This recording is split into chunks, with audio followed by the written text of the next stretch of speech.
cœur de l'histoire. Retour aux origines.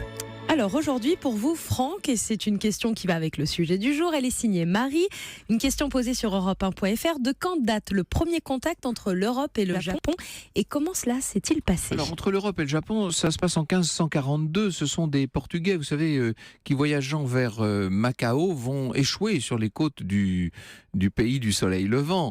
Alors, comme nous l'avons dit, à la fin du XVIe siècle, des missions franciscaines et jésuites sont menées par des Espagnols et des Portugais. Dans la foulée, ce sont surtout les Hollandais parmi les Occidentaux qui seront admis à résider au Japon et à y faire commerce via la compagnie néerlandaise des Indes orientales. Dans l'autre sens, sachez qu'en 1615, un samouraï envoyé vers Rome en tant qu'ambassadeur va faire en France une escale imprévue à Saint-Tropez. C'est un accident de parcours qui va donner l'occasion aux Japonais de mettre un premier pied en France.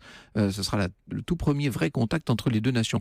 Louis XIV tentera de nouer des relations officielles et commerciales avec le Japon, mais ses envoyés n'arriveront jamais à destination, et pour cause. À partir de 1636, c'est cette période dont nous parlions tout à l'heure du sakoku, littéralement la fermeture du pays pendant 200 ans.